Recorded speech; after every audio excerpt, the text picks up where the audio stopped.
नमस्कार दोस्तों, स्वागत है आपका द स्टडी आईएएस के डेली करंट एमसीक्यू प्रोग्राम में। और शुरुआत करते हैं कल के अभ्यास प्रश्न के साथ। केल कुवनों के संबंध में निम्नलिखित कथनों पर विचार कीजिए। कथन 1, वे केवल भूमध्य रेखा के निकट उष्ण कटिबंध जल में पाए जाते हैं। कथन 2, वे पृथ्वी पर सबसे अधिक उत्पादक आवासों में से हैं और कार्बन अवशोषण में भूमिका निभाते हैं। कथन 3, वे लहरों की ऊर्जा के विरुद्ध बर्फिंग करके तट रेखाओं की सुरक्षा में मदद करते हैं। उपर्युक्त कथनों में से कितने सही हैं? ऑप्शन ए केवल 1, ऑप्शन बी केवल 2, ऑप्शन सी सभी 3, ऑप्शन डी कोई नहीं। Answer B. केल वन मुख्यतः ठंडे समशीतोष्ण जल में पाए जाते हैं, जैसे कि उत्तरी अमेरिका के प्रशांत तट, ब्रिटेन, दक्षिण अफ्रीका और ऑस्ट्रेलिया में। ये अत्यधिक उत्पादक पारिस्थितिक तंत्र हैं, कार्बन का भंडार करते हैं, समुद्री जैव विविधता को सहारा देते हैं तथा तरंग ऊर्जा के प्रभाव को कम करके तटरेखाओं को सुरक्षित करते हैं। इसी के साथ चलिए शुरुआत करते हैं आज के प्रश्नों की। निम्नलिखित में से किस प्रजाति को मगरमच्छ क्रम में सबसे बड़ी प्रजाति बताया गया है, जिसे एक अति मांसाहारी शीर्ष शिकारी के रूप में जाना जाता है, जो समूह को खाकर जलीय पारिस्थितिकी तंत्र को बनाए रखता है? भारत में ये ओडिशा, पश्चिम बंगाल के सुंदरवन और अंडमान एवं निकोबार द्वीप समूह में पाई जाती है। ऑप्शन ए दानव मगरमच्छ, ऑप्शन बी घड़ियाल, ऑप्शन सी खारे पानी का मगरमच्छ, ऑप्शन डी मीठे पानी का मगरमच्छ। आंसर सी खारे पानी का मगरमच्छ दुनिया का सबसे बड़ा जीवित सरीसृप एक अति मांसाहारी शीर्ष शिकारी है, जो जलीय पारिस्थितिकी तंत्र संतुलन हेतु अत्यंत महत्वपूर्ण है। भारत में ये ओडिशा, पश्चिम बंगाल के सुंदरवन और अंडमान एवं निकोबार द्वीप समूह में पाया जाता है। इसका संरक्षण प्रजातियों के संरक्षण के प्रति वैश्विक जागरूकता से जुड़ा है। इसी के साथ चलिए देखते हैं अगला प्रश्न। भारतीय न्याय संहिता की धारा 152 के संबंध में निम्नलिखित तथ्यों पर विचार कीजिए। कथन 1, ये औपनिवेशिक युग के राजद्रोह कानून का नया संस्करण है। कथन 2, ये आईपीसी की धारा 124A की तुलना में अभियोजन हेतु निम्न मानदंड निर्धारित करता है। कथन 3, इसमें दुरुपयोग को रोकने हेतु संप्रभुता और एकता जैसे शब्दों को स्पष्ट रूप से परिभाषित किया गया है। उपयुक्त कथनों में से कितने सही हैं? ऑप्शन ए केवल 1, ऑप्शन बी केवल 2,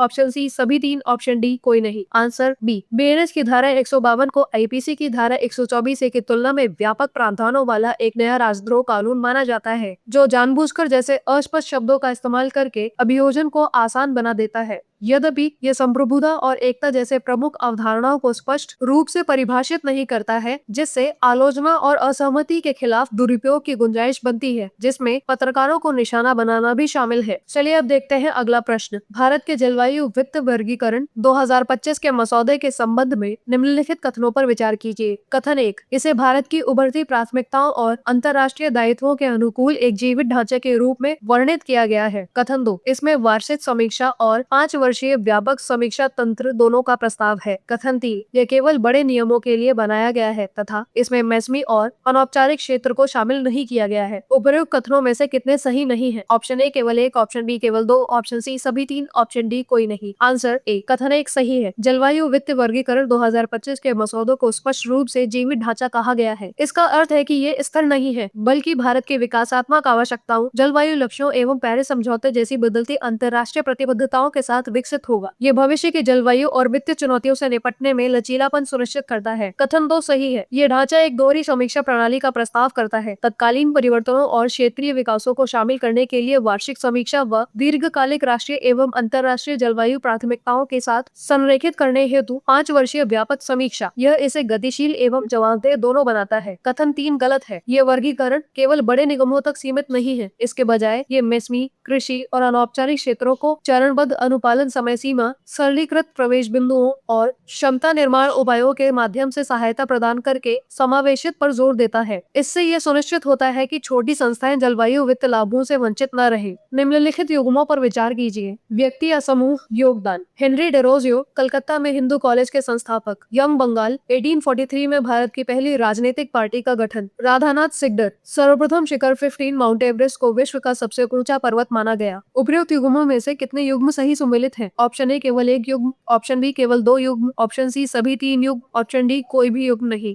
आंसर बी। युग्म 1 गलत है। हिंदू कॉलेज बाद में प्रेसिडेंसी विश्वविद्यालय की स्थापना 1817 में राजा राम मोहन रॉय और अन्य लोगों ने की थी। डेरोजियो बाद में यानी 1826 में शिक्षक के रूप में इसमें शामिल हुए थे। युग्म 2 सही है। जॉर्ज थॉमसन के समर्थन से 1843 में यंग बंगाल समूह द्वारा बंगाल ब्रिटिश इंडिया सोसाइटी की स्थापना की गई, जो भारत की पहली राजनीतिक पार्टी थी। युग्म 3 सही है। सर्वे ऑफ इंडिया में मुख्य गणनक के रूप में उन्होंने गणना की, जिससे शिखर 15, जिसे बाद में माउंट एवरेस्ट का नाम दिया गया को दुनिया की सबसे ऊंची चोटी के रूप में स्थापित किया गया। अंततः केवल 2 युग्म सही हैं। भारत में उच्च पदों की कानूनी प्रतिरक्षा के संबंध में निम्नलिखित कथनों पर विचार कीजिए। कथन 1, केवल राष्ट्रपति और राज्यपाल ही अपने कार्यकाल के दौरान पूर्ण कानूनी प्रतिरक्षा का आनंद लेते हैं। कथन 2, ये नियम प्रधानमंत्रियों और मुख्यमंत्रियों तक विस्तारित नहीं है। कथन 3, ये उन्हें दीवानी और फौजदारी दोनों तरह की कार्यवाहियों से उन्मुक्ति प्रदान करता है। उपर्युक्त कथनों में से कितने सही हैं? ऑप्शन ए केवल 1, ऑप्शन बी केवल 2, ऑप्शन सी सभी 3, ऑप्शन डी कोई नहीं। Answer C. अनुच्छेद 361 राष्ट्रपति और राज्यपालों को उनके कार्यकाल के दौरान दीवानी और फौजदारी मुकदमों से पूर्ण उन्मुक्ति प्रदान करता है। यह सुरक्षा प्रधानमंत्री या मुख्यमंत्रियों पर लागू नहीं होती क्योंकि वे कानून के समक्ष समानता के सिद्धांत के अधीन रहते हैं। यह उन्मुक्ति उन्हें दीवानी और फौजदारी दोनों ही मामलों से बचाती है। संक्षेप में राज्यपाल की भूमिका के संबंध में अनुच्छेद 163 क्या दर्शाता है? ऑप्शन ए, राज्यपाल को हमेशा मंत्री की सलाह पर कार्य करना चाहिए। ऑप्शन बी, अनुच्छेद 74 के तहत राज्यपाल की भूमिका राष्ट्रपति के समान होती है। ऑप्शन सी, राज्यपाल को राज्य विधान को स्वीकृति देने से रोकने का कोई अधिकार नहीं है। ऑप्शन डी, राज्यपाल को कुछ मामलों में स्वतंत्र विवेकाधिकार प्राप्त है। आंसर डी, अनुच्छेद 163 में प्रावधान है कि राज्यपाल समानता मंत्री परिषद की सहायता और सलाह से बाध्य होते हैं, लेकिन यह विशिष्ट परिस्थितियों में विवेकाधीन शक्तियां भी प्रदान करता है। अनुच्छेद 74 क्लॉज 1 42वें संशोधन द्वारा संशोधित के विपरीत जो राष्ट्रपति को मंत्रिमंडल की सलाह पर कार्य करने के लिए बाध्य करता है, अनुच्छेद 163 को अपरिवर्तित रखा गया है, जिससे राज्यपाल को कुछ स्वतंत्र विवेकाधिकार प्राप्त हो गए, जैसे कि असंवैधानिक माने जाने वाले राज्य विधेयक पर अपनी सहमति न देना। संक्षेप में संविधान का अनुच्छेद 143 क्या दर्शाता है? ऑप्शन ए, राष्ट्रपति के अनुरोध पर उच्चतम न्यायालय अपने निर्णयों की समीक्षा कर सकता है। ऑप्शन बी, राष्ट्रपति कानून या तथ्य के प्रश्नों पर उच्चतम न्यायालय की सलाहकारी राय ले सकता है। ऑप्शन सी, राष्ट्रपति एक संदर्भ में मध्यम से उच्च न्यायालय के फैसलों को रद्द कर सकते हैं। ऑप्शन डी, अनुच्छेद 143 के तहत उच्चतम न्यायालय की सलाहकारी राय अनुच्छेद 141 के तहत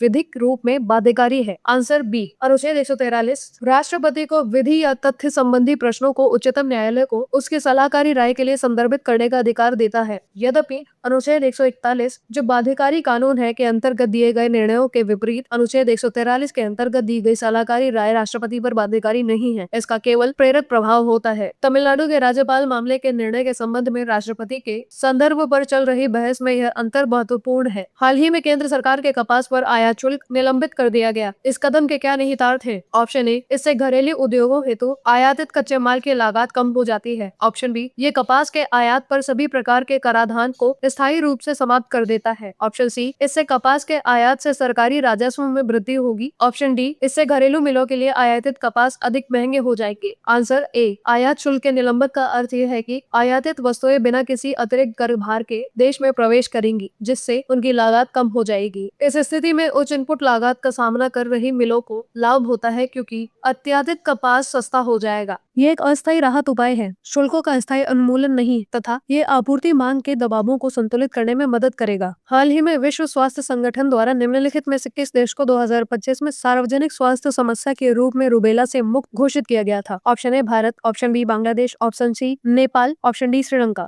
आंसर सी, विश्व स्वास्थ्य संगठन ने 2025 में नेपाल को रूबेला मुक्त घोषित कर दिया था। ये उपलब्धि हासिल करने वाला यह दक्षिण पूर्वी एशिया का पहला देश बन गया है। 2012 में देशव्यापी टीकाकरण अभियानों और 2024 तक 95% से अधिक टीकाकरण कवरेज के माध्यम से नेपाल ने भूकंप और कोविड-19 महामारी जैसी चुनौतियों के बावजूद रूबेला को सफलतापूर्वक समाप्त कर दिया है। इसी के साथ चलिए देखते हैं आपका आज का अभ्यास प्रश्न। निम्नलिखित में से कौन सा भौतिकी प्रयोगों में उलझी हुई परमाणु घड़ियों के हाल ही में प्रस्तावित उपयोगों का सबसे अच्छा वर्णन करता है? ऑप्शन ए, वैश्विक नेविगेशन उपग्रह प्रणालियों की सटीकता में सुधार करने की एक विधि। ऑप्शन बी, क्वांटम यांत्रिक और स्पेस टाइम वक्रता के परस्पर क्रिया की प्रत्यक्ष जांच करने का एक तरीका। ऑप्शन सी, असीमित क्वांटम ऊर्जा उत्पन्न करने की एक तकनीक। ऑप्शन डी, आइंस्टीन के सामान्य सापेक्षता के सिद्धांत को स्थायी रूप से प्रतिस्थापित करने वाला एक उपकरण। अपना उत्तर हमें कमेंट करके अवश्य बताएं। धन्यवाद। जय हिंद, जय भारत। डियर स्टूडेंट्स, हमारे चैनल को लाइक, शेयर, सब्सक्राइब करें और अपनी तैयारी को और बेहतर बनाएं।